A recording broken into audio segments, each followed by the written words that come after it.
Good day, sir. I am your NOR-AINE and I'm going to demonstrate the mixing of medication in one syringe. For the equipment needed, the first one is the medication chart and the medication ticket. 2 vials of medication, 1 vial and 1 ampule or 2 ampules, sterile gauze, the antiseptic swabs, a needle and syringe, special filter needed, optional, for withdrawing premixed liquid medication, sterile water if necessary, and file if required to open the ampule. For the special consideration, check the doctor's order, medication chart, and medication ticket. Check the label of the ampule carefully against the medical chart to make sure that the correct medication is being prepared. Follow the 3 checks for administering medication. The first one is to read the label of the medication when it is taken from the medication cabinet, before withdrawing the medication, and after withdrawing the medication. Next is before preparing and combining medications, ensure the total volume of the injection is appropriate for the injection site. Next is to organize equipment.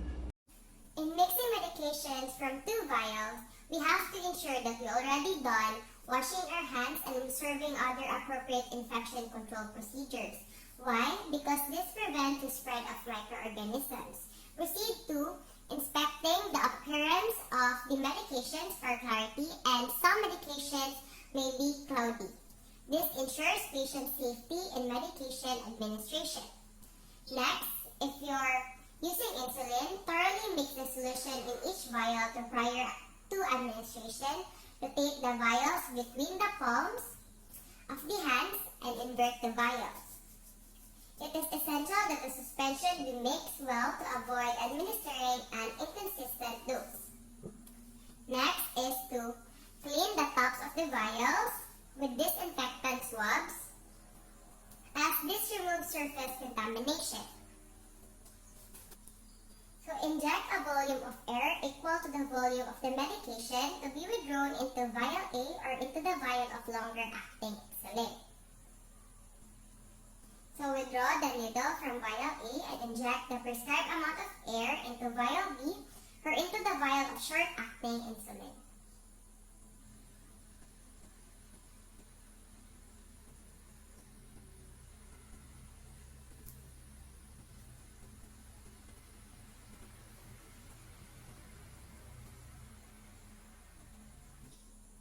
Before fluid is removed, injection of the presence of air is required to prevent formation of a particle vacuum. If not enough air is injected, it will be hard to withdraw the medication.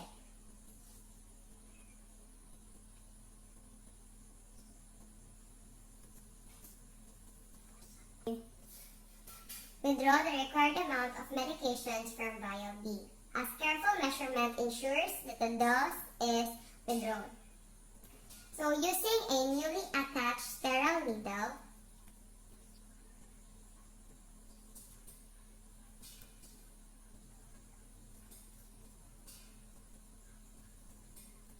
withdraw the required amount of medications from vial A, and if using a syringe with fused needle, withdraw the medications from vial A.